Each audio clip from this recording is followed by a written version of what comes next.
আমরা তো আমি বিশ্ব পাবলিক লাইব্রেরির একজন সদস্য। আমি তো মোটামুটি আসি এখানে বইটই এক্সচেঞ্জ করি, কিন্তু বৃষ্টি হলেই দেখা যায় এই জায়গাটাতে জল স্ট্যাগনেন্ট হয়ে থাকে।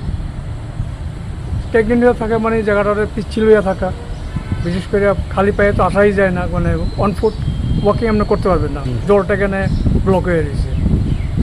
আর টু হুইলার নেওয়ার বিরাট অসুবিধা, তাই কোনো গর্ত আছে কি না, থাকলে তো সেখানে জল জমা থাকে, আমরা বুঝতে পারি না, এটা বিরাট সমস্যা হয়ে যায়।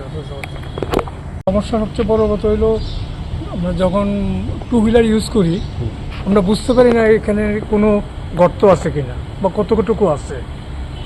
হ্যাঁ, এটা একটা বিরাট সমস্যা জায়গা। আর সবচেয়ে বড় কথা হলো অনেক সময় জায়গাটা স্লিপারি হয়ে থাকে। স্লিপারি হলে অটোমেটিকলি বিশেষ করে আমরা টু হুইলার আর খুবই অসুবিধা ফিল করতেছি। টাকার কারণ মানে জলটা জমে থাকার কারণে আমাদের মানে 20 টাকা বেশি দিয়ে গাড়ি ভাড়া বেশি দিয়ে আর কি রিক্সা একটা নিতে হয়, বা আমাদের একটু ঘুরে হেঁটে আসতে হয়। যেখান দিয়ে আমরা শর্টকাটে আসতে পারতাম আমাদের ঘুরে আসতে হয় অনেকটা পথ, এত গরমের মধ্যে, যেটা অনেকটাই প্রবলেম আমাদের।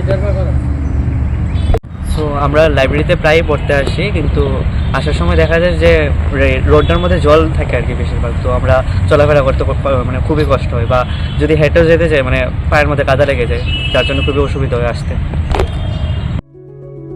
Step into a place full of new ideas and opportunities at Techno India University Tripura, where you learn, grow, and build your future.